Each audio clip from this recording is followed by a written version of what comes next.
Your grace was the cure. In you I'm victorious, yeah. My future is secure. 'Cause when I'm with you, it's when I'm with you, I come alive. A taste full of color, I dance through the night. When I see you move, I follow you lead. Yeah. My eyes are on you, and yours. 'Cause when I'm with you, Lord, I come alive, yeah. Dance through the night. When I see you move, I follow you lead. My eyes are on you. Here we go, you ready? Yours are on me.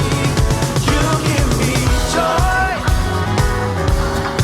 You give me joy. You give me joy. You give me joy.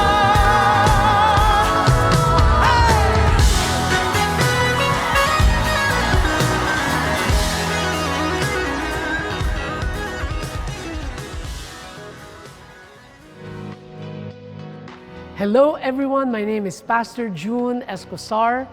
As Every Nation Director for Southeast Asia, it is my distinct privilege to welcome all the delegates to the Build Southeast Asia Virtual Conference. These are the nations of Brunei, China, Indonesia, Malaysia, Singapore, and Timor-Leste. We welcome you to this Facebook private group for all the delegates to interact with one another and share updates that leads to the day of the conference. Again, our threefold purpose while we are gathering together is to continue to equip and train you for the works of the ministry. Secondly, to reinforce and clarify our mission and vision, why we exist as a ministry. And thirdly, of course, to strengthen our relationship together. I hope that each of you look forward to this very, very exciting conference we have. So just please participate, be involved in our Facebook private group. Looking forward to see you at the day of the conference, October 13 and 14. God bless you all.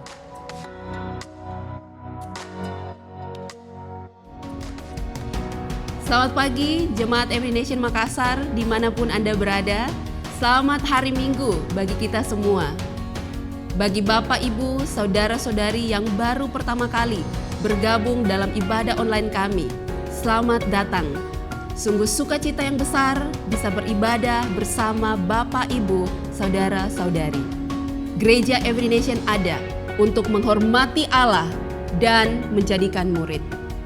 Di tengah keadaan yang berubah-ubah, yang mungkin tidak sesuai dengan harapan kita, mari kita mengingat kepada satu pribadi yang tidak berubah sekalipun keadaan berubah. Dia Allah yang setia, yang kasih-Nya tidak berubah-ubah, tetap sama dulu, sekarang, dan selama-lamanya. Karena itu, mari kita bersama-sama memuji dan menyembah Tuhan dengan hati yang bersukacita. Mazmur 97 ayat 12. Bersukacitalah karena Tuhan, hai orang-orang benar, dan nyanyikanlah syukur bagi nama-Nya yang kudus.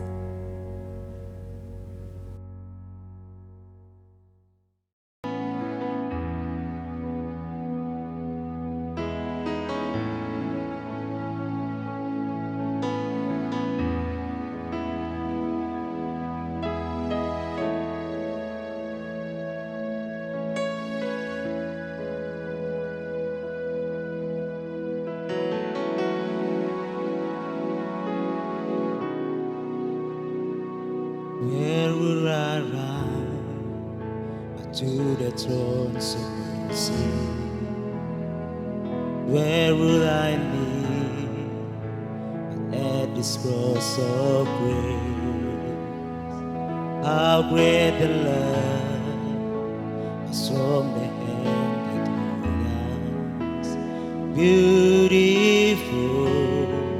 so beautiful. Where will I run to the thrones of mercy. Where will I live but at this cross of grace? How great the love, how strong the hand that holds us. Beautiful, so beautiful. So here I bow to lift you high. Jesus, be glorified in all things. For all my life I am yours, forever yours,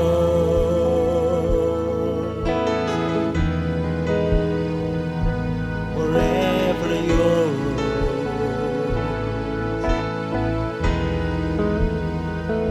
There is a King who bore the scars of healing. There is a Son who came in grace and truth. How great the love that carried us to kindness. Wonderful, wonderful. So here I bow to lift you high. Jesus, be glorified in all things. For all my life I am yours, forever yours.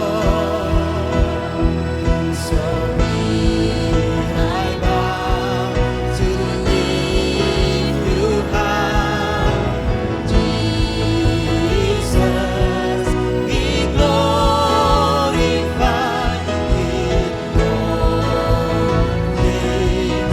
For all my life I am yours, forever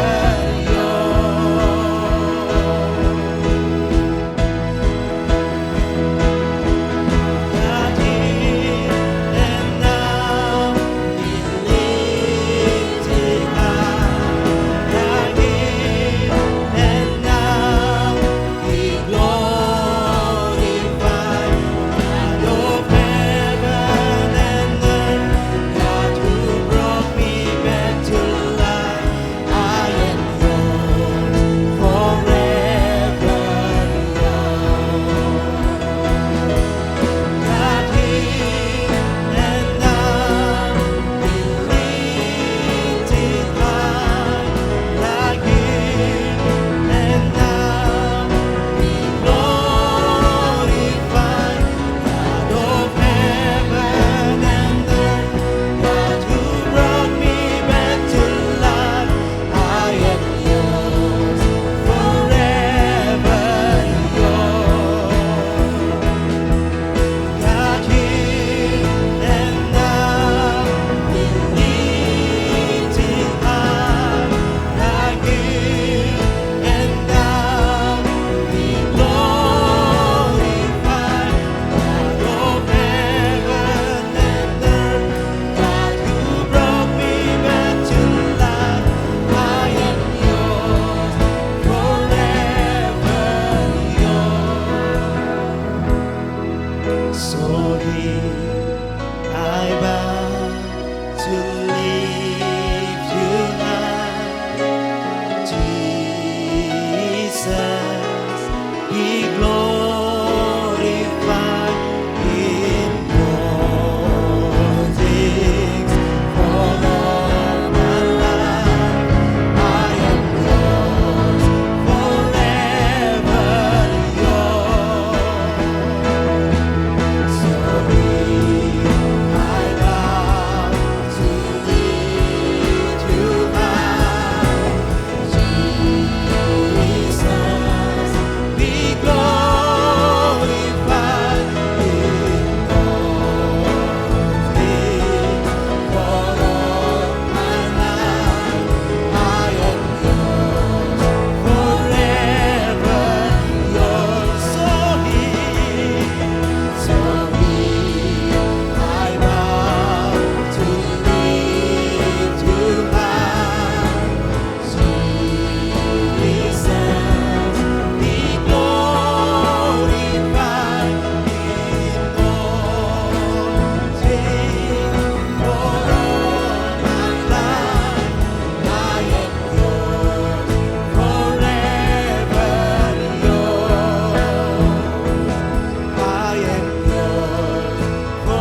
Kristus ku berikan kemuliaan atas kemenanganku.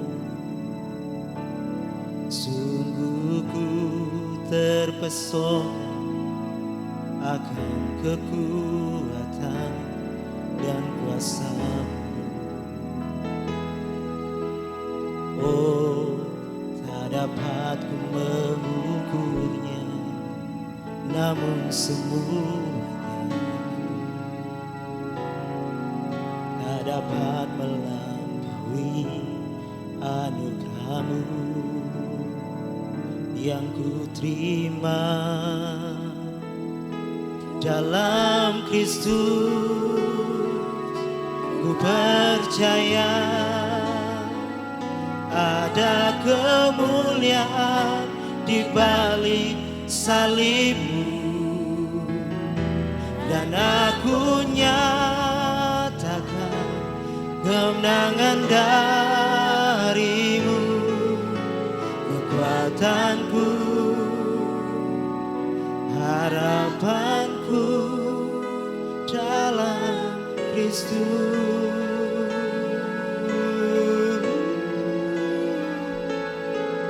Kekuatanku hanya di dalam-Mu.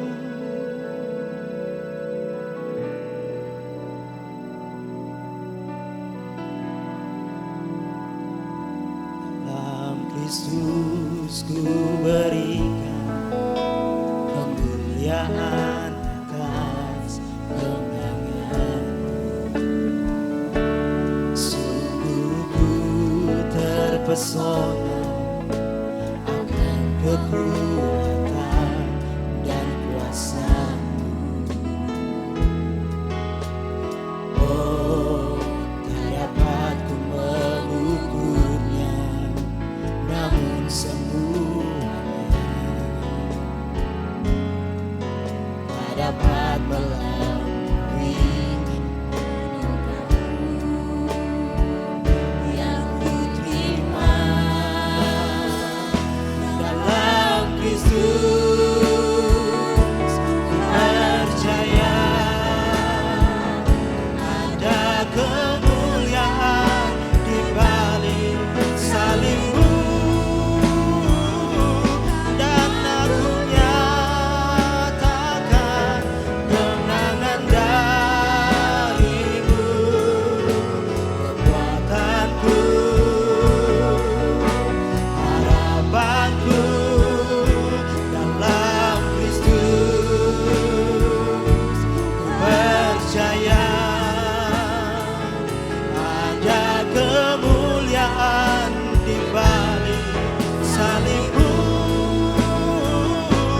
dan aku nyatakan kemenangan dari-Mu.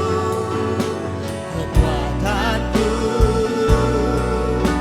harapanku dalam Kristus. Ku percaya, oh, ada kemuliaan di balik salib-Mu, oh, dan aku nyatakan kemenangan dari-Mu.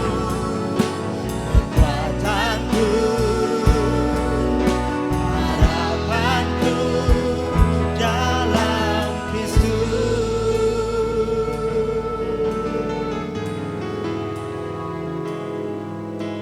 Kekuatanku, harapanku dalam Kristus.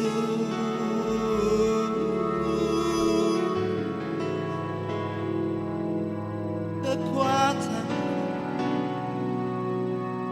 harapan hanya di dalam, oh Yesus.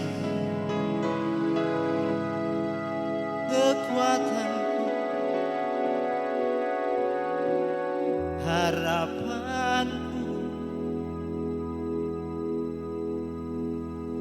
dalam Kristus.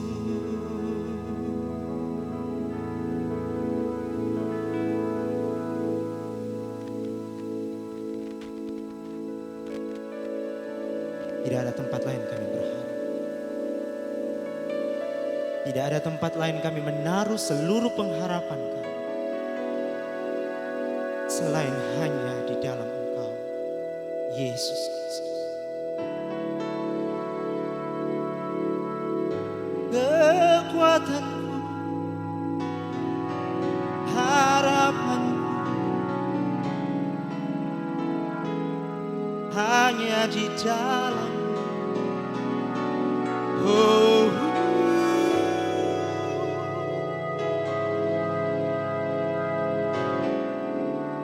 kekuatanku, harapanku hanya di dalam. Oh Yesusku,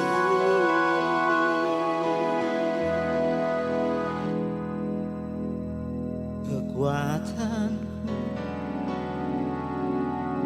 harapanku, Allah Kristus.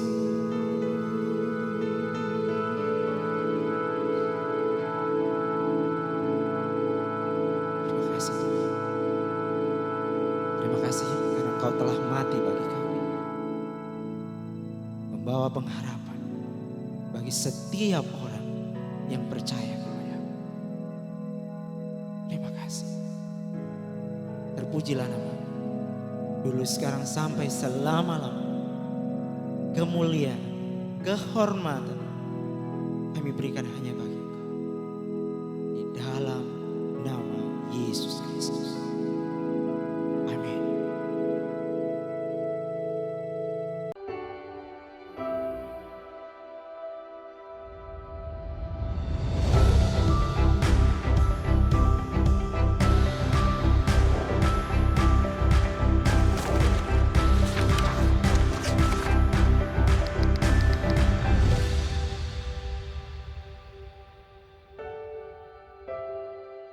Shalom Bapak Ibu Saudara yang saya kasih dalam Tuhan. Hari ini kita kembali akan belajar firman Tuhan dari kitab Roma, melanjutkan seri dari kitab Roma yaitu The Gospel Explained, Injil dijelaskan. Dan hari ini kita sudah sampai pada Roma pasal 8 ayat 18 sampai 30. Dan sebelum kita membaca dan belajar firman Tuhan, mari kita sama-sama berdoa. Bapa, kami bersyukur kepadamu, hari ini kami boleh kembali datang menyembah Engkau, memuji, bersyukur kepadamu, dan saat ini kami boleh belajar dari firman-Mu. Kami berdoa Tuhan, kiranya Roh Kudus yang menuntun kami,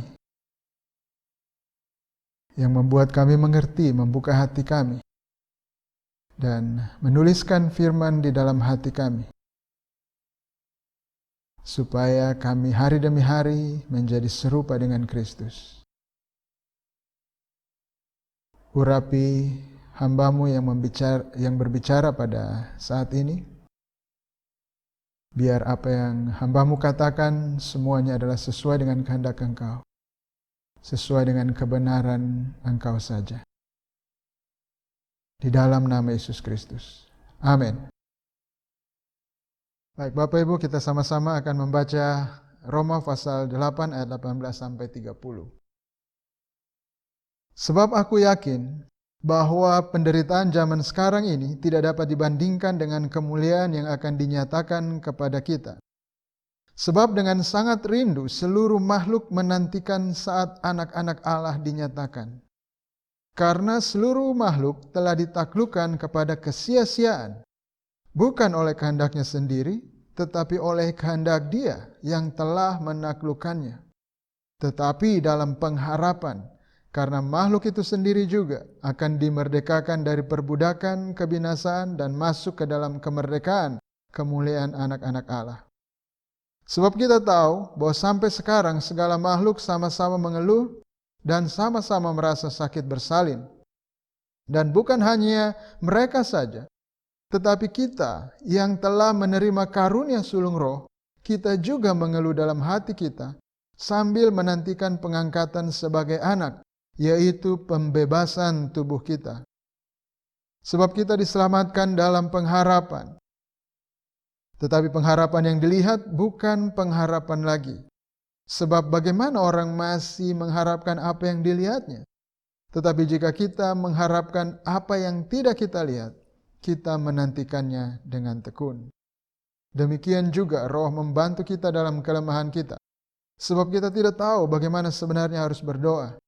Tetapi Roh sendiri berdoa untuk kita kepada Allah dengan keluhan-keluhan yang tidak terucapkan.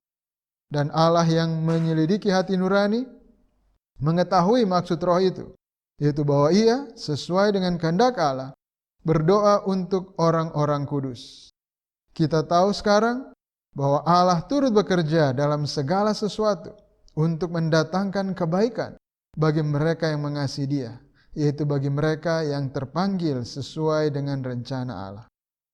Sebab semua orang yang dipilihnya dari semula, mereka juga ditentukannya dari semula untuk menjadi serupa dengan gambaran anaknya, supaya ia, anaknya itu, menjadi yang sulung di antara banyak saudara. Dan mereka yang ditentukannya dari semula, mereka itu juga dipanggilnya. Dan mereka yang dipanggilnya, mereka itu juga dibenarkannya. Dan mereka yang dibenarkannya, mereka itu juga dimuliakannya. Hari ini kita akan berbicara mengenai Injil dan penderitaan. Ya. Bapak Ibu Saudara, kita sama-sama sudah belajar selama 12 minggu. Dan ini adalah minggu ke-13 dari kitab Roma. Dan minggu lalu kita sudah sampai di Roma 8 dan itu adalah sebuah kesimpulan yang dari apa yang Rasul Paulus sudah sampaikan di pasal-pasal sebelumnya. Yaitu bahwa sekarang tidak ada lagi penghukuman bagi mereka yang ada di dalam Kristus. Ini kesimpulan besar dari berita Injil itu. Kabar baik yang dibawa oleh Rasul Paulus yang dipercayakan oleh Tuhan adalah bahwa sekarang tidak ada lagi penghukuman bagi mereka yang ada di dalam Kristus Yesus. Nah, di sini kita bisa melihat bahwa Injil adalah kabar baik. Ya, bahwa Allah telah datang ke dunia menjadi manusia dalam Yesus Kristus untuk memberikan kehidupan yang berkelimpahan. Tidak ada penghukuman, tetapi yang ada adalah kehidupan. Tidak ada lagi kematian, tetapi kehidupan. Dan Tuhan Yesus sendiri mengatakan, Dia datang untuk memberikan kehidupan yang berkelimpahan. Namun, ini bukan berarti bahwa setiap orang yang percaya kepada Kristus bebas dari penderitaan di dunia ini. Kristus membebaskan kita dari penderitaan kekal, ya, yaitu murka Allah atas manusia yang berdosa. Ketika kita berdosa, dan dulu kita semuanya ada di bawah kuasa dosa, kita semua sudah berdosa. Dan kita harus menerima murka Allah. Dan Kristus membebaskan kita dari murka Allah, yaitu keterpisahan kekal dengan Allah. Dan itu ada di neraka. Banyak orang mengatakan bahwa Kristus sudah menderita supaya kita tidak menderita lagi. Nah, kita mesti mengerti apa yang diderita oleh Kristus untuk kita adalah kematian, penghukuman atas dosa-dosa kita. Rasul Paulus mengatakan, dan jika kita adalah anak, maka kita juga adalah ahli waris. Maksudnya orang-orang yang berhak menerima janji-janji Allah, yang akan menerimanya bersama-sama dengan Kristus. Ini kabar baiknya. Ini adalah Injil yang diberitakan oleh Rasul Paulus, bahwa kita sekarang adalah anak-anak Allah. Dan sebagai anak Allah, kita punya hak untuk mewarisi hal-hal yang hebat dari Allah, yang bersama-sama dengan Kristus. Namun ada di sini, yaitu jika, kita baca baik-baik, yaitu jika kita menderita bersama-sama dengan Dia, supaya kita juga dipermuliakan bersama-sama dengan Dia. Jadi penderitaan ini penderitaan yang kita hadapi di dunia ini tidak hilang karena kita dalam Kristus. Tapi justru dikatakan oleh Rasul Paulus bahwa kita adalah anak Allah, kita adalah ahli waris bersama-sama dengan Kristus jika kita menderita bersama-sama dengan Dia. Jadi kita mesti mengerti bahwa penderitaan Kristus di kayu salib itu adalah penderitaan yang unik. Itu tidak sama dengan penderitaan yang kita alami, yang manusia biasa alami. Penderitaannya di kayu salib ini tidak bisa dicontohi oleh siapapun di dunia yang sementara ini. Karena penderitaan Kristus di kayu salib adalah Dia menanggung murka Allah. Dia ditinggalkan oleh Allah. Sementara apa yang kita hadapi di dunia ini, penderitaan yang kita hadapi di dunia ini, itu bukanlah penderitaan bahwa kita mengalami murka Allah dan ditinggalkan oleh Allah seperti Kristus di atas kayu salib itu. Ketika Dia berseru, Allahku, Allahku, mengapa engkau meninggalkan aku?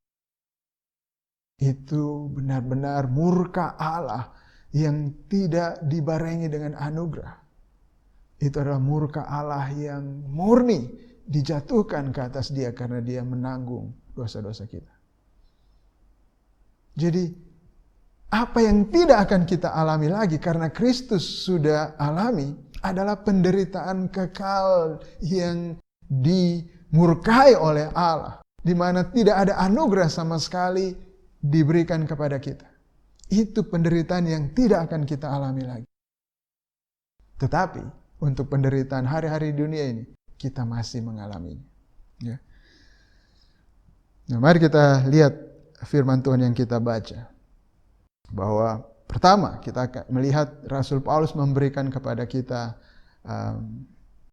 penjelasan mengenai itu. Terus kalau memang kita menderita di dunia ini walaupun kita ada dalam Kristus, apa bedanya? Kenapa kita mesti katakan ini kabar baik? Oh, kita masih menderita di dunia ini. Kita masih sakit, kita masih mengalami keberdosaan, kita punya pasangan masih tidak sesuai kadang-kadang dengan apa yang kita harapkan, anak-anak kita mungkin masih memberontak kepada kita. Ada begitu banyak penderitaan yang kita alami di dunia ini. Dan kalau kita ada dalam Kristus, tapi kita masih mengalami semuanya itu, terus untuk apa kita ada dalam Kristus? Nah, ini Rasul Paulus memberikan penjelasan kepada kita supaya kita tidak lemah dan tawar hati. Yang pertama, penderitaan sekarang tidak dapat dibandingkan dengan kemuliaan yang akan datang. Ayat 18, Rasul Paulus mengatakan, sebab aku yakin bahwa penderitaan zaman sekarang ini tidak dapat dibandingkan dengan kemuliaan yang akan dinyatakan kepada kita. Tidak bisa dibandingkan, artinya apa? Penderitaan kita sekarang ini kecil dibandingkan dengan kemuliaan yang nanti akan kita dapatkan. Jadi 2 Korintus 4 ayat 17, ini Rasul Paulus juga mengatakan, sebab penderitaan ringan yang sekarang ini mengerjakan bagi kami kemuliaan. Di dalam Alkitab bahasa Indonesia kita, terjemahan baru dikatakan kemuliaan kekal. Tapi sebenarnya itu ada kemuliaan berat yang kekal. Jadi sebagai kontras dari penderitaan yang ringan dan sementara sekarang. Kemuliaan yang akan kita terima adalah berat dan kekal, yang melebihi segala-galanya, jauh lebih besar dari penderitaan kami. Saudara, kita biasa dengan hal yang seperti ini.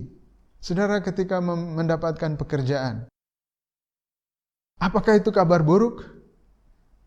Sewaktu saudara bekerja, saudara masih menderita kan? Harus bangun pagi, ya kan? Harus pergi ke kantor tepat waktu, dan mungkin selama ini saudara bisa bangun seenaknya, sekarang tidak bisa lagi. Ya, saudara bisa keluar seenaknya kemana saudara mau di waktu kapan saja, silahkan, tidak bisa saudara lakukan lagi. Dan saudara harus bekerja, saudara harus tinggal di kantor kalau pekerjaan saudara di dalam ruangan. Tapi saudara tidak menghitung itu sebagai kabar buruk kan? ketika saudara harus bekerja sampai mungkin jam 6 sore dan kemudian pulang, kena macet lagi. Kenapa? Karena ada upah yang menantinya. Karena ada yang lebih besar, ada yang layak untuk diperjuangkan. Yang sekalipun kita bersusah-susah sekarang, tapi kita tahu bahwa kita akan menerima upahnya. Nah, apalagi ini, coba lihat. Bahwa memang sekarang mungkin kita menderita seumur berapa kita hidup. Mungkin 70 tahun, 80 tahun. Tapi apa yang akan kita dapatkan nanti adalah kemuliaan kekal. Yang waktunya itu bukan hanya 70 tahun. Bukan 70 kali 7 tahun. Itu bertahun, beribu-ribu jutaan tahun, tidak ada habis-habisnya. Dan ini, mungkin kadang-kadang kita tidak punya konsep dengan kemuliaan kekal itu seperti apa. Makanya kadang-kadang penderitaan-penderitaan ringan zaman sekarang ini sudah membuat kita frustrasi, membuat kita mengeluh dan bahkan mungkin membuat kita marah, pahit dengan penderitaan yang kita alami. Kenapa? Karena kita tidak bisa melihat dengan jelas upah yang menantinya. Padahal kalau kita bisa lihat kemuliaan yang menanti kita, maka kita akan mengatakan seperti Rasul Paulus tadi, bahwa penderitaan ini ringan. Ya sama seperti kalau kita bekerja, ringan. Bangun pagi itu ringan. Kerja sampai sore pun ringan. Kenapa? Karena kita tahu ada upah yang menantinya. Dan mungkin upah kita tidak seberapa. Dan kita bisa iri barangkali dengan, kalau kita baca berita, kadang-kadang kita lihat pemain bola yang terkenal itu, mereka punya gaji 1 minggu bisa 2 miliar, 3 miliar 1 minggu. Dan kita mungkin seumur hidup baru kita belum tentu dapat uang sebanyak itu. Tapi itu sebenarnya skalanya. Kalau kita bisa mengatakan bahwa enaknya itu orang, dia bisa mendapatkan uang 1 minggu 3 miliar. Dan saudara, dia menderita juga. Dia juga harus berlatih setiap hari. Pemain bola itu, dia harus disiplin. Bangun pagi, dia tidak bisa makan sembarangan. Semuanya harus dia disiplinkan. Dan kita bisa katakan bahwa dia berbahagia. Senangnya dia itu. Nah, kenapa kita tidak bisa mengatakan tentang keadaan kita di dalam Kristus? Yang sekalipun kita menderita seumur hidup kita mungkin selama 70-80 tahun. Tapi kemudian kita mendapatkan kemuliaan yang berat dan kekal. Ya, mari kita lihat sedikit, kita mungkin dapat gambaran ya. Tentang kemuliaan yang kekal ini seperti apa. Mari kita lihat dan kita bandingkan dengan hidup kita sekarang. Itu 1 Petrus 1 ayat 3 dan 4 mengatakan, terpujilah Allah dan Bapa Tuhan kita Yesus Kristus, yang karena rahmat-Nya yang besar telah melahirkan kita kembali oleh kebangkitan Yesus Kristus dari antara orang mati kepada suatu hidup yang penuh pengharapan, untuk menerima suatu bagian yang tidak dapat binasa, yang tidak dapat cemar, dan yang tidak dapat layu, yang tersimpan di sorga bagi kamu. Ini upah kita. Inilah pengharapan kita itu. Ini yang ketika kita ada di dalam Kristus, ya, kita dipanggil oleh Allah untuk masuk ke dalam Kristus, bersatu dengan Kristus. Ada pengharapan, dan pengharapannya adalah ini, bahwa kita akan menerima satu bagian yang tidak dapat binasa. Saudara lihat, apa yang ada di dunia ini semuanya akan binasa. Dan saudara, itulah problem kita kan. Bahwa kita semuanya akan binasa, akan mati. Secanggih apapun dunia kita sekarang, sekaya apapun seseorang, dia tidak bisa menghadapi ataupun melewati yang namanya kebinasaan. Dia tidak bisa bebas dari itu. Suatu waktu dia akan mati. Tubuh kita suatu waktu akan mati. Satu bagian yang tidak cemar. Semuanya ada cacatnya di dunia ini. Tidak ada satu orang pun yang sempurna. Dan kita pun tahu itu. Selama kita ada di dunia ini, kita masih berdosa. Kita masih penuh dengan cacat moral. Tetapi satu waktu nanti kita akan dapatkan bagian yang tidak binasa. Kita akan punya kehidupan yang kekal. Tubuh Kita yang hidup selama-lamanya, yang tidak mengenal yang namanya kematian. Dan yang tidak cemar, dan yang tidak dapat layu. Sekarang ini tubuh kita ini layu. Mungkin ada kita yang masih muda sekarang, masih kuat. Satu waktu nanti kita akan layu, kita akan keriput, tenaga kita akan berkurang, kita akan menjadi lemah, tubuh kita mungkin nanti bisa menjadi stroke, lumpuh, menjadi lemah, layu. Tetapi apa yang kita dapatkan nanti, pengharapan kita dibebaskan dari semua itu. Tidak ada lagi kematian, tidak ada lagi kecemaran, tidak ada lagi cacat, tidak ada lagi kelemahan di dalam diri kita, di dalam tubuh kita. Kita akan mendapatkan tubuh yang baru ketika kita dibangkitkan nanti. Tubuh yang mulia. Tubuh yang tidak binasa. Tubuh yang kuat. Itu yang akan kita dapatkan, Bapak Ibu Saudara. Jadi sabarlah. Di dalam kehidupan kita yang sekarang ini, sekalipun kita harus menderita. Kenapa? Karena kita akan mendapatkan kemuliaan yang sangat besar. Yang tidak ada bandingannya dengan penderitaan kita sekarang. Ya. Ayat 19 Roma pasal 8 lihat. Sebab dengan sangat rindu seluruh makhluk menantikan saat anak-anak Allah dinyatakan. Kenapa seluruh makhluk begitu rindu menantikan saat kemuliaan anak-anak Allah itu dinyatakan? Saat kita nanti di sorga mendapatkan kemuliaan itu. Saat Tuhan memberikan langit dan bumi yang baru. Kenapa sangat dinantikan? Karena hebat kemuliaannya.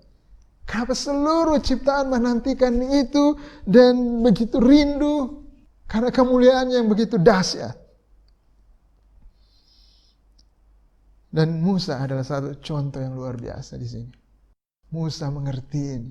Kalau kita lihat kehidupan Musa, ringkasannya kita baca di Ibrani 11 ayat 24. Karena iman, maka Musa setelah dewasa menolak disebut anak putri Fir'aun. Karena ia lebih suka menderita sengsara dengan umat Allah daripada untuk sementara menikmati kesenangan dari dosa. Ia menganggap penghinaan karena Kristus sebagai kekayaan yang lebih besar daripada semua harta Mesir. Sebab pandangannya ia arahkan kepada upah.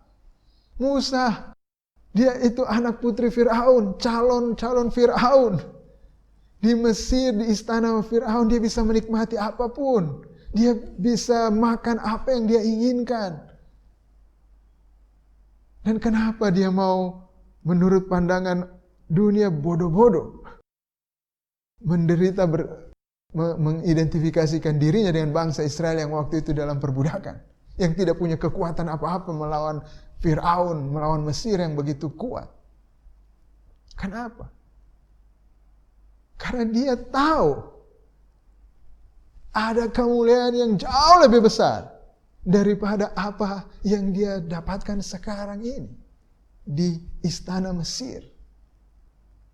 Bahwa kemuliaan istana Mesir pada waktu itu tidak ada apa-apanya. Kemuliaan yang ada di dunia yang kita miliki sekarang ini pun mungkin tidak sebesar Musa di istana Fir'aun itu. Tapi kadang-kadang kita sulit melepaskan itu. Kita terus menginginkan kemuliaan yang di dunia ini. Dan ketika kita kehilangan kemuliaan di dunia ini, kesenangan yang di dunia ini, kita menjadi marah. Kita sakit hati, kita frustrasi. Tidak demikian dengan Musa.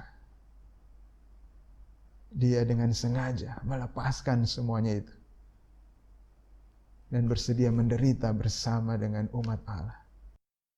Karena dia tahu penderitaan bersama Kristus itu mengerjakan kemuliaan yang kekal. Yang jauh lebih besar dari harta Mesir. Oke. Jadi itulah pandangan dari firman Tuhan mengenai penderitaan. Bahwa penderitaan kita di dunia ini tidaklah kekal. Ini semuanya sementara.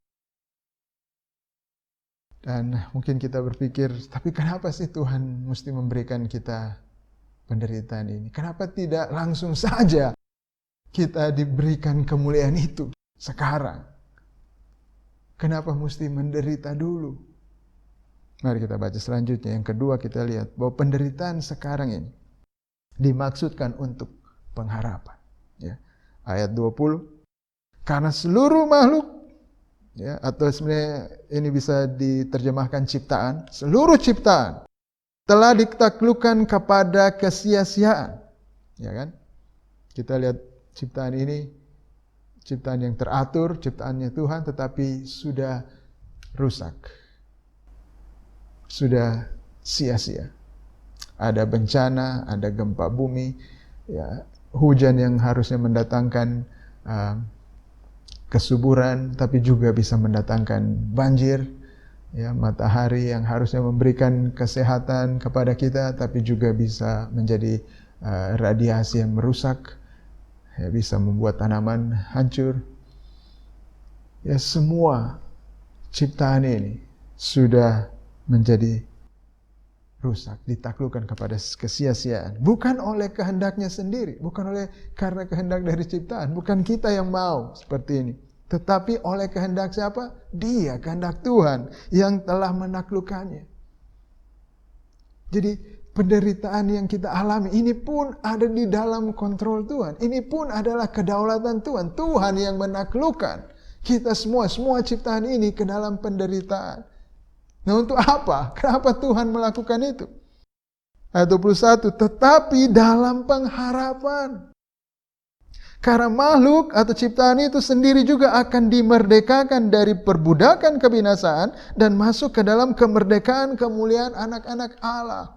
Apa yang Tuhan rancangkan di dalam penderitaan yang ada di dunia ini adalah supaya kita punya pengharapan.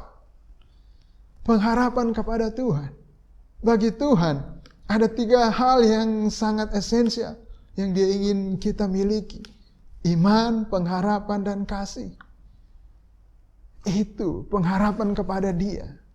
Ini yang dimaksudkan Tuhan ketika Dia menaklukkan ciptaan ini ke dalam kesia-siaan. Okay. Ayat 22, sebab kita tahu bahwa sampai sekarang segala makhluk sama-sama mengeluh dan sama-sama merasa sakit bersalin. Dan bukan hanya mereka saja, tetapi kita yang telah menerima karunia sulung atau buah sulung roh. Jadi kembali lagi Rasul Paulus mengatakan semua ciptaan, termasuk kita yang sudah menerima Roh Kudus karena kita sudah ada dalam Kristus. Kita yang sudah memiliki karunia sulung Roh Kudus. Apa yang dimaksud buah sulung, karunia sulung atau buah sulung? Buah sulung ini seperti sebuah jaminan. Ya, pada waktu itu kalau ada yang namanya panen raya. Sebelum panen raya ada panen awal. Ini yang namanya buah sulung. Dan buah sulung, panen awal itu adalah sebagai jaminan bahwa tidak lama lagi akan ada panen raya yang sama kualitasnya dengan apa yang mereka dapatkan di dalam buah sulung itu. Nah, ini kita yang menerima Roh Kudus. Dan Roh Kudus itu adalah jaminan bahwa kita dapatkan buah sulung sekarang, keselamatan ini. Ini belum total, full, tapi kita sudah dapatkan sebagai jaminan bahwa seperti Kristus yang sudah bangkit dari antara orang mati, kita pun satu waktu nanti pasti akan mengalami kebangkitan yang seperti Kristus, di mana kita punya tubuh yang baru, tubuh yang mulia seperti tubuh kemuliaan Kristus. Dan itu adalah pengharapan. Jaminan yang Tuhan berikan, Roh Kudus diberikan kepada kita sebagai jaminan adalah untuk pengharapan. Dan ini Tuhan berikan kepada kita. Penderitaan ini adalah supaya kita berharap kepada Dia. Saudara, kita ini cenderung untuk membuat semua hal yang nyaman menjadi ilah. Sudah bisa bayangkan kalau kita dapatkan semua yang nikmat itu sekarang ini. Mungkin kita akan meninggalkan Tuhan. Mungkin kita tidak akan berharap lagi kepada Dia. Coba lihat di dalam kehidupan kita. Kapan kita begitu berharap kepada Tuhan? Bukan waktu kita nyaman kan? Bukan waktu segala sesuatunya baik dan kemudian kita berharap kepada Tuhan. Kapan kita begitu berharap kepada Tuhan? Sewaktu kita menghadapi situasi yang tidak mungkin bagi kita untuk selesaikan. Ketika kita menghadapi sebuah penderitaan yang begitu berat. Di situ baru kemudian kita berseru dengan nyaring kepada Tuhan. Baru kita mulai berharap kepada Tuhan. Karena kalau kita sudah dapat, kita tidak akan berharap lagi. Ayat 24, sebab kita diselamatkan dalam pengharapan.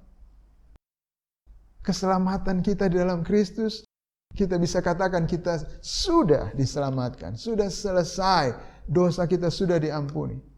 Tetapi Alkitab juga mengatakan bahwa kita diselamatkan dalam pengharapan. Kita belum terima sepenuh-penuhnya. Keselamatan yang kita terima baru buah sulungnya, baru jaminannya, yaitu Roh Kudus sedang berdiam di dalam kita. Dan Roh Kudus yang berdiam di dalam kita itu pun sebagai buah sulung. Satu waktu nanti kita akan menerima Roh Kudus yang penuh, yang diam di dalam kita. Dan ketika Roh Kudus yang penuh itu diam di dalam kita, tidak akan ada lagi dosa, tidak akan ada lagi kematian, tidak akan ada lagi kelemahan. Karena yang diam di dalam kita adalah Allah sendiri. Dan itu adalah di dalam pengharapan. Belum sekarang. Tetapi pengharapan yang dilihat bukan pengharapan lagi. Sebab bagaimana orang masih mengharapkan apa yang dilihatnya. Tetapi jika kita mengharapkan apa yang tidak kita lihat, kita menantikannya dengan tekun atau sabar. Ini yang Tuhan harapkan, Tuhan rancangkan dengan penderitaan bagi kita yang ada dalam Kristus. Adalah supaya kita mengharapkan kemuliaan yang akan kita terima itu di dalam Kristus. Dan bagaimana kita mengharapkan itu adalah dengan menantikannya dengan tekun atau sabar. Jadi bagaimana kita bersikap dengan penderitaan ini? Bagaimana kita bersikap dengan pengharapan ini? Bahwa kita akan dimuliakan ketika Tuhan datang. Pertama kita harus menantikannya. Kita harus menantikan saat itu. Kita ingin sekali Tuhan datang segera. Tuhan, saya mau Engkau datang dan memberikan kemuliaan itu. Karena banyak orang Kristen tidak mau Tuhan segera datang. Dia bilang, saya masih enak di sini. Saya belum mau tinggalkan dunia ini. Atau bahkan yang belum enak masih mengharapkan, saya mau dapatkan yang enak dulu di dunia ini. Saya belum kaya, saya belum kawin. Atau yang sudah kaya, saya sedang menikmati kekayaan saya. Jangan dulu datang Tuhan. Tapi sebenarnya Tuhan merancang itu supaya kita berharap. Dan ketika kita berharap, kita menantikan. Tuhan, datanglah Tuhan. Tapi ketika kita menantikan itu, di satu sisi kita juga menantikan dengan sabar. Ada orang yang sudah tidak sabar mendapatkan kemuliaan itu dan mengatakan kita sudah dapat sekarang, kita sudah dibangkitkan sekarang. Kita sudah dapatkan kebangkitan tubuh sekarang. Kita sudah tidak bisa sakit sekarang. Kita sudah tidak bisa miskin sekarang. Kita sudah tidak bisa lemah sekarang karena kita sudah di dalam Kristus. Karena Kristus sudah mati untuk kita. Karena Kristus sudah menderita untuk kita, maka kita sekarang tidak bisa menderita lagi. Nah, kita tidak sabar kalau seperti itu. Tuhan mau kita menantikan juga dengan sabar. Bahwa betul kita menginginkan Tuhan segera datang untuk memberikan kepada kita kemuliaan yang luar biasa itu. Tetapi ketika kita mengalami penderitaan itu, kita melakukan semuanya itu dengan sabar. Kita menantikan semuanya dengan sabar. Kita tidak marah dengan penderitaan kita. Kita tidak marah ketika hal-hal terjadi tidak sesuai dengan keinginan kita.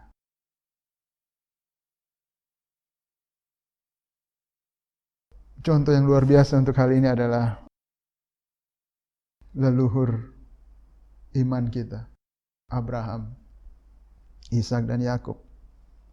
Ibrani 11 ayat 9, karena iman Abraham ini diam di tanah yang dijanjikan itu, seolah-olah di suatu tanah asing, dan di situ ia tinggal di kemah dengan Ishak dan Yakub, yang turut menjadi ahli waris janji yang satu itu. Sebab ia menanti-nantikan kota yang mempunyai dasar yang direncanakan dan dibangun oleh Allah. Bayangkan Abraham dijanjikan Allah tanah perjanjian itu. Dan dia sudah ada di situ, dia sudah pergi ke situ dan dia sudah menang di situ dan dia sudah miliki itu. Tetapi dia tidak membangun rumah yang mewah, istana yang cemerlang luar biasa, tetapi apa yang dilakukan? Dia tinggal di mana? Di kemah. Seolah-olah tanah perjanjian yang sudah dimilikinya itu bukan tanahnya dia. Seolah ini sebuah tanah yang asing. Kenapa demikian? Karena dia mengharapkan yang kekal itu, kemuliaan yang dari Allah itu. Karena dia tahu apa yang tanah perjanjian yang fisik ini bukan dia. Ini bukan kemuliaan yang kekal. Ini bukan janji yang sebenarnya dari Tuhan. Bukan janji yang penuh. Karena itu dia menantikan kota yang mempunyai dasar yang dirancangkan dan dibangun oleh Allah sendiri. Langit yang baru dan bumi yang baru. Ayat 13, dalam iman mereka semua ini telah mati sebagai orang-orang yang tidak memperoleh apa yang dijanjikan itu. Tetapi yang hanya dari jauh melihatnya dan melambai-lambai kepadanya. Dan yang mengakui bahwa mereka adalah orang asing dan pendatang di bumi ini. Sebab mereka yang berkata demikian menyatakan bahwa mereka dengan rindu mencari suatu tanah air. Dan kalau sekiranya dalam hal itu mereka ingat akan tanah asal yang telah mereka tinggalkan, maka mereka cukup mempunyai kesempatan untuk pulang ke situ. Kalau mereka, gambarannya kalau mereka mau kembali ke tempatnya dia, Abraham ini, ke kampung halamannya, dia bisa. Tapi tidak, mereka tetap tinggal di situ walaupun seperti tanah asing bagi mereka. Kenapa? Ayat 16, tapi sekarang mereka merindukan tanah air yang lebih baik. Yaitu suatu tanah air sorgawi. Sebab itu Allah tidak malu disebut Allah mereka. Karena ia telah mempersiapkan sebuah kota bagi mereka. Bapak Ibu Saudara, leluhur iman kita pun seperti itu. Mengharapkan bukan apa yang ada di dunia ini. Bukan tanah perjanjian yang ada di dunia ini. Tetapi kota yang dibangun sendiri oleh Allah. Tanah air sorgawi. Saat Kristus datang kembali nanti, dia akan bawa itu semuanya. Itu yang diharapkan oleh Abraham, Ishak dan Yakub. Dan juga Yusuf, ayat 22. Karena iman maka Yusuf menjelang matinya memberitakan tentang keluarnya orang-orang Israel dan memberi pesan tentang tulang belulangnya. Yusuf yang mengalami penderitaan dan kemudian akhirnya menjadi orang nomor 2 di Mesir. Hanya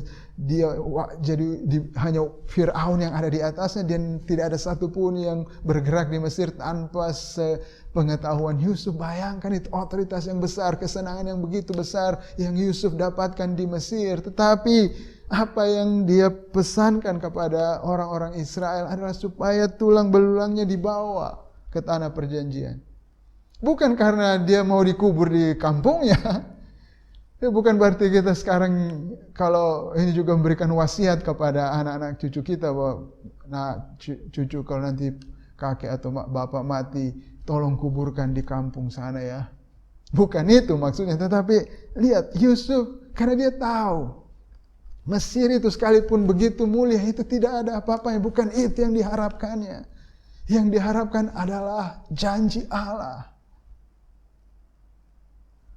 Dan itu sebabnya tulang belulangnya dia pesan untuk dibawa, dikuburkan di tanah perjanjian. Sebagai gambaran bahwa dia punya iman, pengharapan. Dia punya pengharapan hanya kepada Allah. Kepada apa yang Allah janjikan.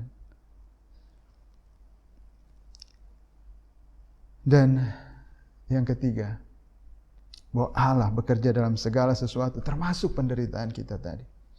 Untuk mendatangkan kebaikan bagi orang yang mengasihi dia. Sekalipun itu penderitaan.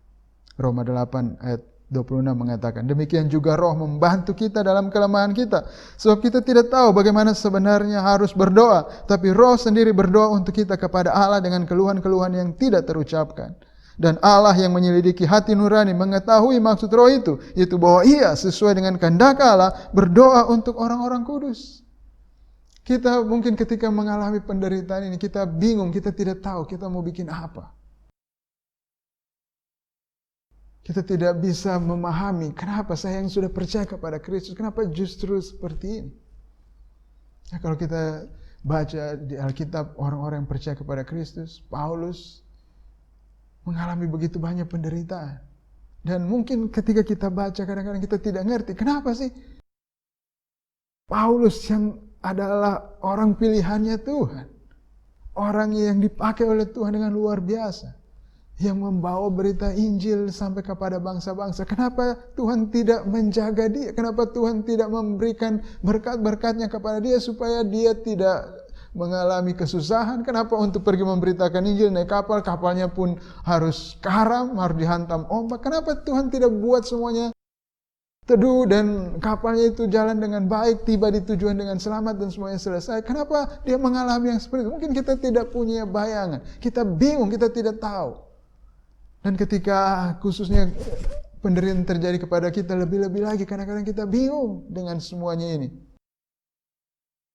Tapi sewaktu kita tidak tahu apapun, kita bingung, Tuhan, Roh Kudus itu berdoa untuk kita. Roh Kudus bersyafaat bagi kita dengan keluhan-keluhan yang tidak terucapkan. Artinya apa yang kita keluhkan sewaktu kita mengalami penderitaan dan ada di dalam kita rintihan, ya, bukan mengeluh dalam artian kita mengeluh kepada Tuhan tidak bersyukur, bukan, tetapi ketika mengalami penderitaan ada rintihan. Di situ sebenarnya Roh Kudus ikut seperti kita merintih. Kita tidak tahu apa yang harus kita serukan dengan keadaan yang kita hadapi. Tapi Roh Kudus ikut merintih bersama kita dan dia menyampaikan keluhan-keluhan yang tidak terucapkan itu. Keluhan yang kita sendiri tidak tahu. Rintihan yang kita tidak tahu itu. Tapi Roh menyampaikan semuanya itu kepada Allah. Sewaktu kita tidak tahu apa-apa, mungkin kita berdoa dalam bahasa roh. Karena kita tidak tahu apa yang kita mau katakan kepada Tuhan dengan semuanya ini. Tapi Roh Kudus saat itu menyampaikan sesuatu yang dimengerti oleh Allah. Dan Allah tahu bahwa Roh Kudus sedang bersyafaat untuk kita, untuk orang-orang kudusnya, untuk semua kita yang ada dalam Kristus. Jadi Tuhan baik. Tuhan melakukan semuanya untuk kebaikan. Ketika kita dalam penderitaan, kita yang dalam Kristus, itu bukan tanda bahwa Tuhan tidak senang dengan kita. Itu bukan tanda bahwa Tuhan lagi meninggalkan kita, membelakangi kita. Tidak. Dia sedang mengerjakan sesuatu yang baik. Karena itu kita tahu sekarang, ayat 28. Kita tahu sekarang bahwa Allah turut bekerja di dalam segala sesuatu untuk mendatangkan kebaikan bagi mereka yang mengasihi Dia, yaitu bagi mereka yang terpanggil sesuai dengan rencana Allah. Karena ketiga pribadi Allah itu semuanya melakukan hal-hal yang baik untuk kita. Bapa merancang keselamatan ini, mengutus anaknya yang tunggal. Anak Yesus Kristus bersedia melakukan kehendak Bapa itu. Bersedia untuk mati bagi kita. Untuk membebaskan kita dari hukuman kekal. Dan Roh Kudus itu datang membawa berita itu. Kabar baik itu. Merubah hati kita, melahirkan kita kembali. Bersyafaat bagi kita ketika kita mengalami kesulitan. Roh membantu kita. Semuanya. Bapa, Anak, dan Roh Kudus. Semuanya bekerja untuk kebaikan kita. Ayat 29. Kenapa kita mengatakan demikian? Rasul Paulus memberikan kita argumen. Sebab semua orang dipilihnya. Yang dikenalnya. Dipilihnya ini dari semula. Dipilih dari semula. Bisa kita katakan dikenalnya dari semula. Ketika Alkitab berbicara masalah dikenal, itu berarti dikasihi. Bahwa kita yang dikasihi dari semula sebelum kekekalan. Tuhan punya kasih yang spesial. Tuhan memang mengasihi semua orang Tuhan mengasihi seluruh ciptaan, tetapi tidak mengasihi semua orang dengan cara yang sama, dengan derajat yang sama. Ada kasihnya yang spesial, dan kasih ini berdaulat. Dia adalah Allah yang berdaulat. Dia mengasihi dengan kasih yang spesial siapapun yang dia mau. Dan kita semuanya, kalau kita sudah ada dalam Kristus sekarang, kalau kita adalah orang yang percaya kepada Kristus, kita adalah orang-orang yang dikasihi dengan kasih yang spesial itu dari semula. Dan kalau kita adalah orang yang dikasihi dari semula, dia katakan, mereka juga itu ditentukannya dari semula. Tuhan menentukan, menetapkan bahwa ini akan terjadi.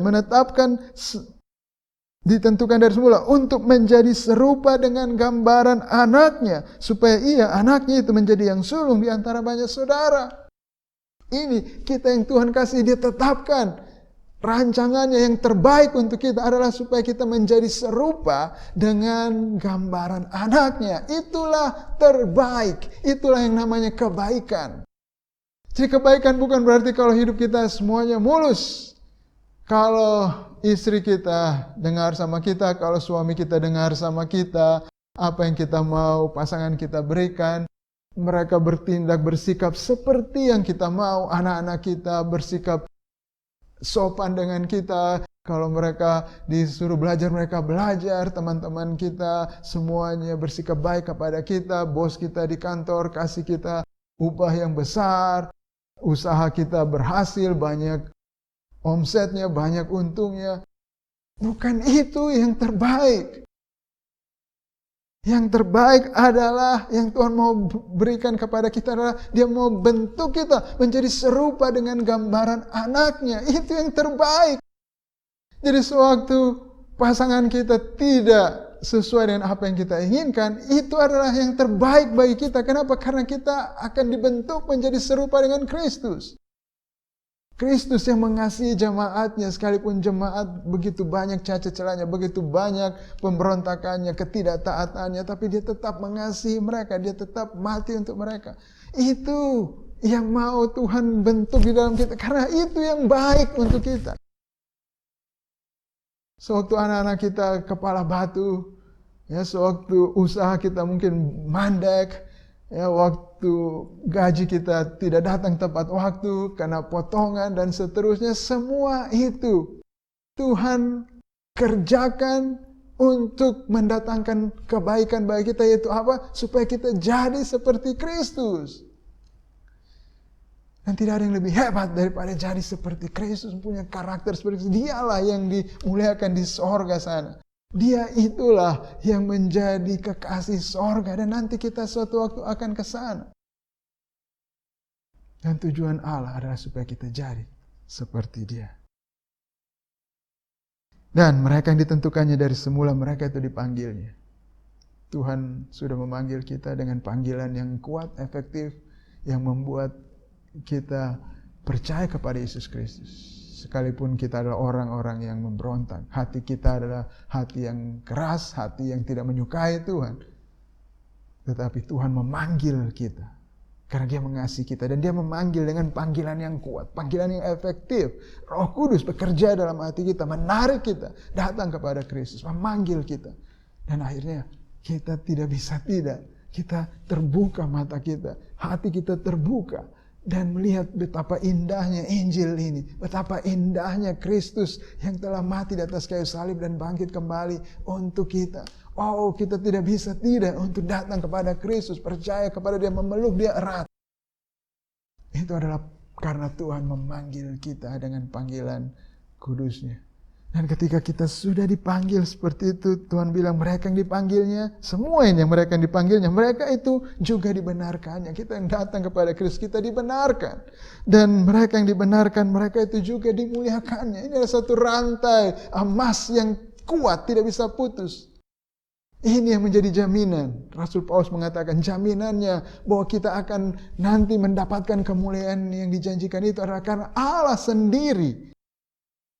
Allah yang berdaulat, yang maha kuasa, dia sendiri yang melakukan semuanya, dia sendiri yang memastikannya dari awal sampai akhir, dia yang mengawasinya, dia yang pilih kita dari semula, dia yang tetapkan kita untuk menjadi serupa dengan Kristus, dan kemudian dia panggil kita, dia benarkan kita dan pasti kita akan dimuliakan. Dan ini kita dibenarkan, dimuliakan. Ini dalam past tense, ya, dalam tata bahasa bahwa ini seperti sudah dilakukan.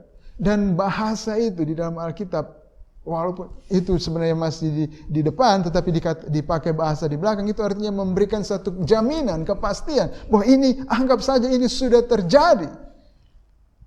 Artinya pasti kita akan dimuliakan. Inilah berita Injil. Mari kita berdoa.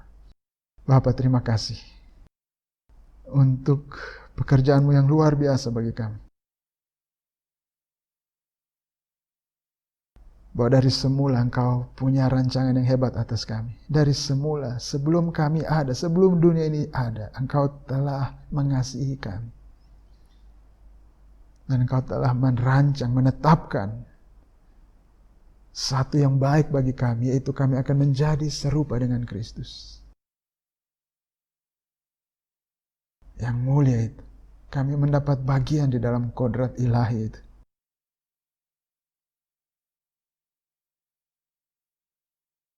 Dan Engkau telah melakukannya di dalam sejarah. Engkau telah memanggil kami melalui berita Injil yang disampaikan kepada kami. Dan Engkau telah menarik hati kami, membuat kami bertobat dan percaya kepada Kristus. Semua itu karena Engkau, Tuhan. Itu adalah rancangan-Mu dari semula. Itulah apa yang Engkau lakukan di dalam sejarah untuk melakukan rencana-Mu yang begitu luar biasa atas kami. Dan ketika kami percaya kepada Yesus Kristus, apa yang telah Dia lakukan bagi kami di atas kayu salib, Engkau kemudian membenarkan kami. Dan kami telah dibenarkan. Dan Roh Kudus Engkau berikan kepada kami sebagai jaminan bahwa satu waktu nanti kami akan dimuliakan. Bahwa tidak ada yang akan ditinggalkan sendirian. Kami yang dalam Kristus tidak ada satupun yang akan drop out. Tidak ada satupun yang akan gagal.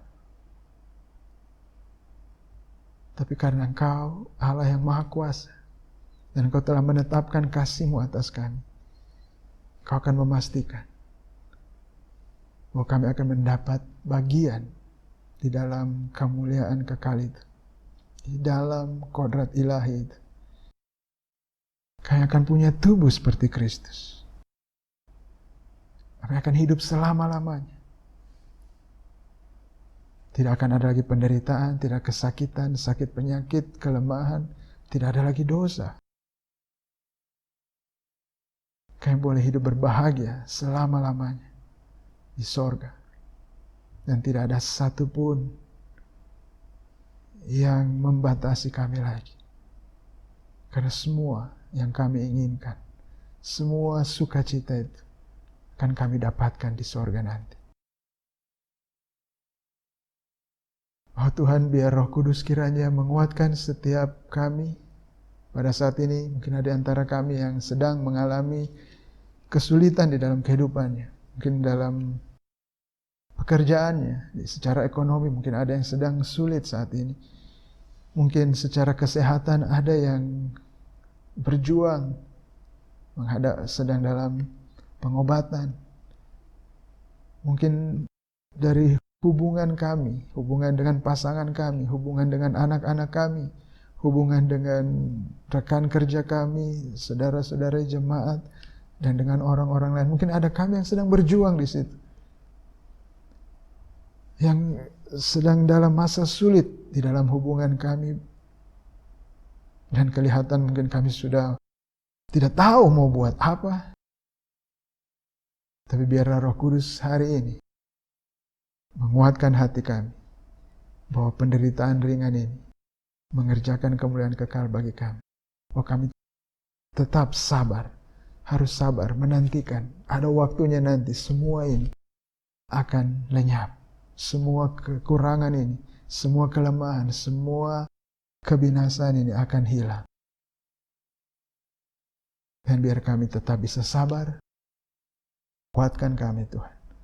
Kami sabar menantikan janji itu.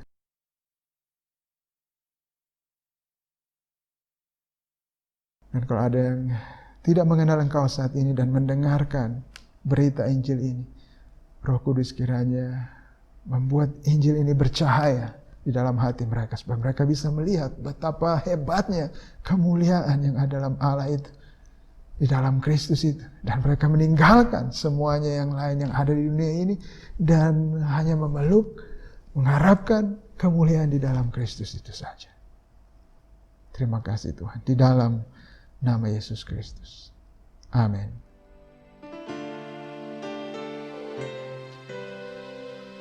Bapak, Ibu, Saudara yang saya kasih dalam Kristus, saat ini kita akan sama-sama melakukan perjamuan kudus. Kita melakukan ini untuk mengingat apa yang Tuhan Yesus telah lakukan bagi kita. Kita mengingat bagaimana Dia begitu mengasihi kita. Sebelum Dia menyerahkan dirinya untuk mati di atas kayu salib menanggung dosa-dosa kita, Dia melakukan perjamuan Paskah bersama murid-muridnya, dan Dia berkata, "Aku sangat rindu makan Paskah ini bersama-sama dengan kamu sebelum aku menderita. Sebab aku berkata kepadamu, aku tidak akan memakannya lagi sampai ia beroleh kegenapannya dalam kerajaan Allah." Kemudian Dia mengambil sebuah cawan, mengucap syukur, lalu berkata, "Ambillah ini dan bagikanlah di antara kamu. Sebab aku berkata kepadamu, mulai dari sekarang ini, aku tidak akan minum lagi hasil pokok anggur sampai kerajaan Allah telah datang." Tuhan Yesus sangat rindu makan Paskah itu bersama murid-muridnya. Dan Dia mengatakan bahwa Dia tidak akan minum ini lagi sampai nanti di dalam kerajaan Allah. Ketika Dia datang kembali yang kedua, itu Dia akan makan bersama-sama dengan kita lagi. Kita bisa melihat kerinduan dari Tuhan Yesus. Dan Tuhan Yesus pun mengantisipasi waktu itu, mengharapkan saat Dia kembali ke dunia untuk membawa kita, untuk memberikan kepenuhan dari penebusan itu.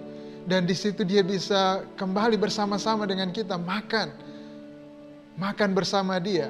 Dan saat kita melakukan perjamuan kudus ini, kita sedang mengantisipasi juga waktu itu. Kita mengharapkan ketika kita makan ini adalah kerinduan kita. Tuhan, datanglah Tuhan, kami rindu untuk makan bersama Engkau di dalam kepenuhannya, di dalam kerajaannya yang penuh. Itu yang kita sedang lakukan sewaktu kita makan perjamuan kudus ini bersama. Jadi mari kita sama-sama melakukan ini. Bapak, Ibu, Saudara bisa mempersiapkan di rumah roti dan anggur ataupun yang bisa mewakili itu. Dan saat kita melakukan ini bersama, mari kita mengantisipasi, kita mengarahkan pandangan kita, membayangkan satu waktu nanti Kristus datang, menjemput kita, dan membawa penebusan yang penuh itu. Dan kita benar-benar bertemu muka dengan muka, kita benar-benar duduk satu meja dengan Dia, dan makan bersama.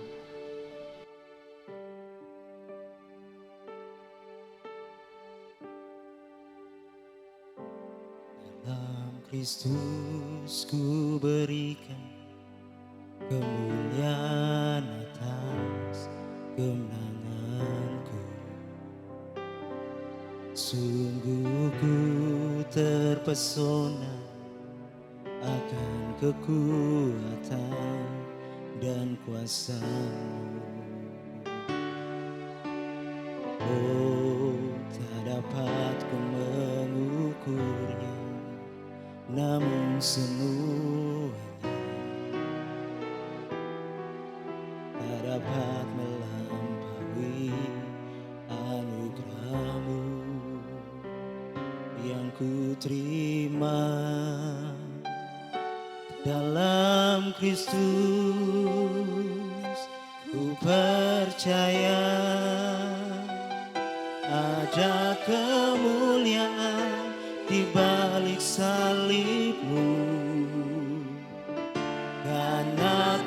nyatakan kemenangan darimu, kekuatanku, harapanku dalam Kristus.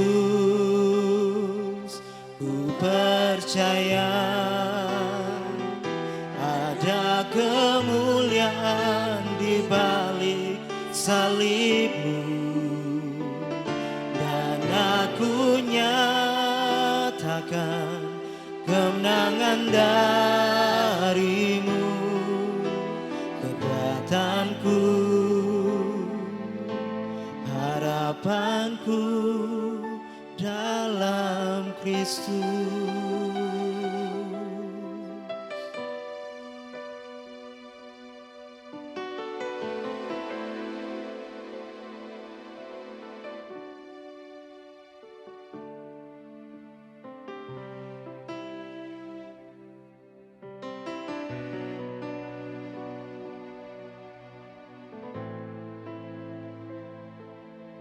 Tuhan, saat ini kami rindu. Kami rindu untuk duduk makan bersama dengan Engkau.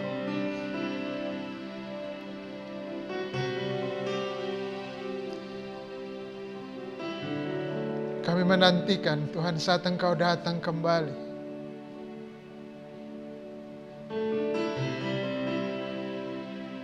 Membawa seluruh penebusan itu. Merubah kami dalam sekejap mata, memberikan kami tubuh yang baru, yang tidak binasa, yang tidak dapat cemar,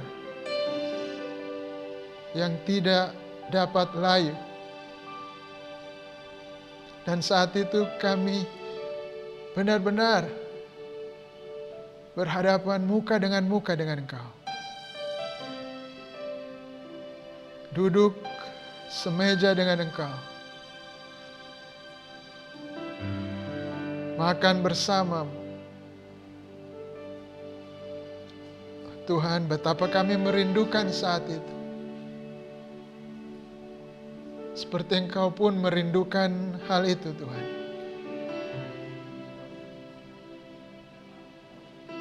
Saat ini kami mengingat hal itu, kami mengingat bahwa pada malam sebelum Engkau diserahkan, Engkau mengambil roti,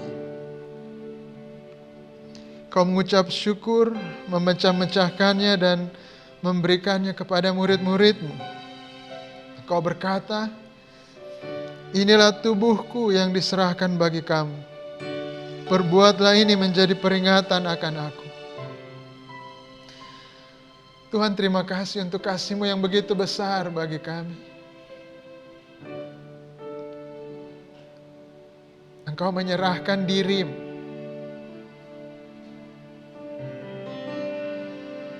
untuk menanggung dosa kami. Engkau yang tidak mengenal dosa telah menjadi dosa, supaya kami yang percaya kepada-Mu bisa dibenarkan.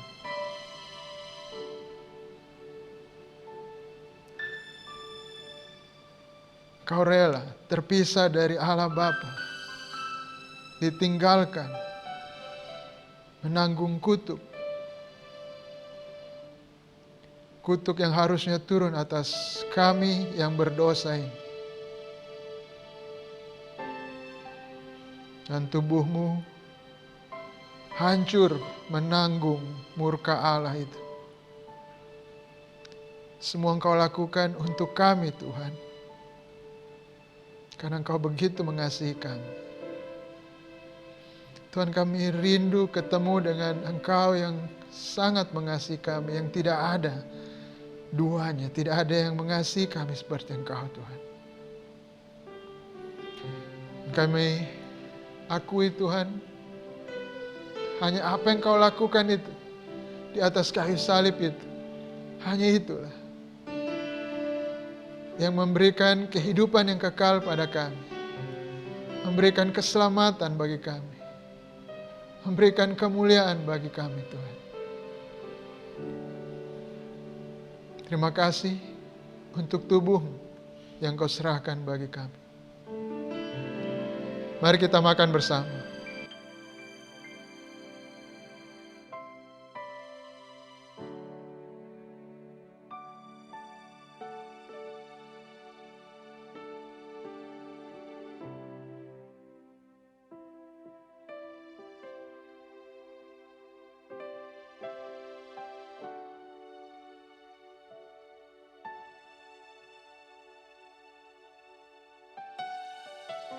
Sesudah makan Tuhan, Engkau mengambil cawan, Engkau berkata, cawan ini adalah perjanjian baru oleh darah-Ku yang ditumpahkan bagi kamu. Tuhan, terima kasih. Kau menumpahkan darah-Mu yang mahal itu untuk kami Tuhan, untuk kami orang-orang berdosa yang tidak pantas untuk dibayar dengan harga yang sangat mahal seperti itu. Namun karena kasih-Mu Tuhan, Kau melakukan semuanya, membeli perjanjian baru bagi kami. Perjanjian baru di mana Engkau akan memberikan kepada kami hati yang baru dan roh yang baru. Engkau akan mengampuni dosa-dosa kami dan tidak mengingatnya lagi. Roh-Mu, Engkau membuat diam, tinggal di dalam kami Tuhan. Sehingga kami boleh hidup oleh karena Engkau. Engkau tinggal di dalam kami, Engkau hidup di dalam kami. Semuanya karena darah-Mu yang mahal yang Kau curahkan bagi kami. Hanya itu yang membuat kami boleh menikmati Roh Kudus diam di dalam kami. Roh Kudus yang menghidupkan kami. Roh Kudus yang menulis firman Engkau di dalam hati kami sehingga kami takut akan Engkau seumur hidup kami. Dan Engkau berbuat baik kepada kami. Dengan segenap hati-Mu dan dengan segenap jiwa-Mu. Engkau akan menanam kami, menumbuhkan kami. Engkau mengikat perjanjian yang kekal dengan kami. Engkau akan memelihara kami sampai selama-lamanya. Sampai suatu waktu nanti Engkau datang kembali.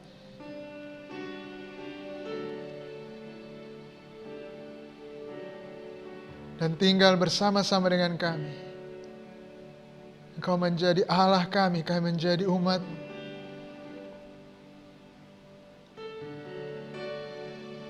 Dan kami boleh hidup di dalam kekekalan bersama-Mu, dalam sukacita yang tidak terkatakan.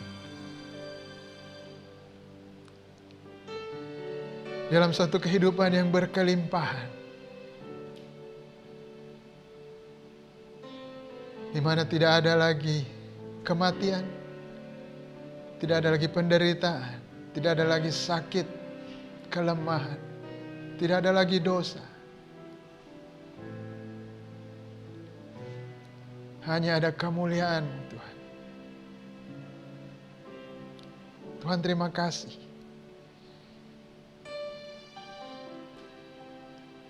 Semuanya bukan karena kami orang baik, tapi semata-mata karena anugerah-Mu yang besar, karena kasih-Mu, dan pengorbanan-Mu, darah-Mu yang Kau tumpahkan bagi kami. Mari kita minum bersama.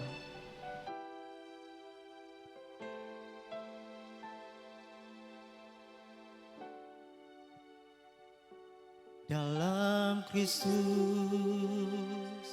ku percaya ada kemuliaan di balik salib-Mu, dan aku nyatakan kemenangan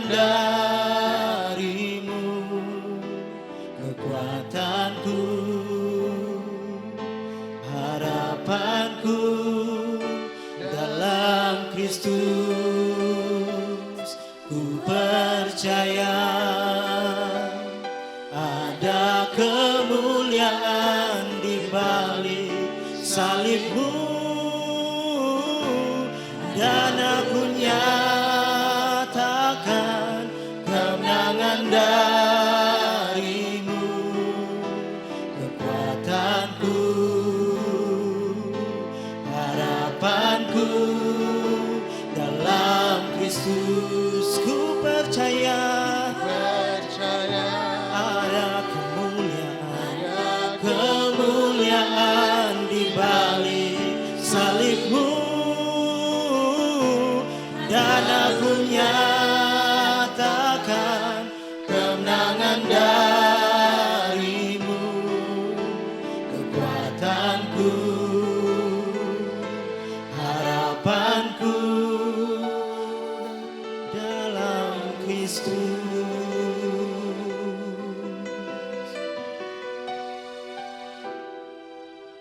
Kekuatanku, harapanku dalam Kristus.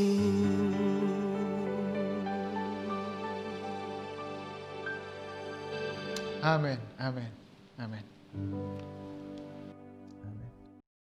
Bapak Ibu, kita akan memberikan persembahan kepada Tuhan, dan saya percaya apapun keadaan kita saat ini, kalau kita masih bisa memiliki sesuatu, kalau kita masih bisa menghasilkan sesuatu, itu semuanya adalah kebaikan Tuhan di dalam kehidupan kita.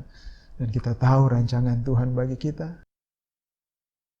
Dia mau menjadikan kita serupa dengan Kristus, menjadi berkat bagi banyak orang, memberi, melayani banyak orang. Dan karena itu apapun yang sudah Tuhan percayakan kepada kita, semua sumber daya uang yang Tuhan percayakan kepada kita, kita mau jadi sama seperti Kristus. Memakai semuanya itu untuk melayani orang lain, untuk mendatangkan hal-hal yang baik bagi orang lain. Dan khususnya agar berita Injil ini, kemuliaan kekal ini, bisa dinikmati oleh orang-orang yang belum mengenal Tuhan. Jadi mari kita bawa persembahan kita dengan iman dan ucapan syukur untuk itu. Bapa, kami datang membawa persembahan kami. Kami bersyukur untuk apa yang Kau berikan pada kami, untuk apa yang Kau percayakan kepada kami. Kami tahu semua ini berasal dari Engkau, ini adalah milik. Dan Tuhan, kiranya persembahan ini bisa dipakai menjadi berkat bagi orang-orang yang belum mengenal Engkau. Dan biar semua orang bisa mendengarkan berita Injil ini. Dan mereka bisa percaya kepada Yesus Kristus, supaya mereka mendapatkan kemuliaan kekal itu. Tuhan, berkati setiap kami yang memberikan persembahan ini. Berkati supaya kami bisa menjadi berkat yang lebih lagi bagi banyak orang. Di dalam nama Yesus Kristus. Amin. Dalam Kristus, ku percaya ada kemuliaan di balik salibmu, dan aku nyatakan kemenangan darimu. Kekuatanku,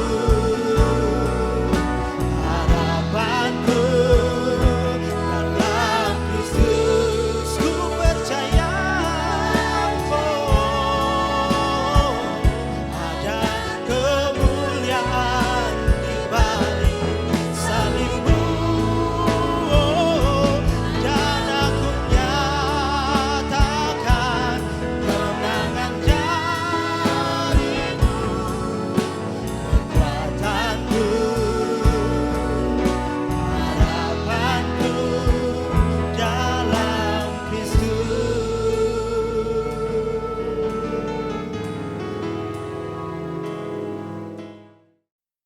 Bapak Ibu, terimalah berkat Tuhan. Tuhan memberkati engkau dan melindungi engkau. Tuhan menyinari engkau dengan wajah-Nya dan memberikan engkau kasih karunia-Nya. Tuhan menghadapkan wajah-Nya kepadamu dan memberi engkau damai sejahtera di dalam nama Yesus Kristus. Amin. Amin. Selamat beribadah. Tuhan memberkati kita semuanya. Amin.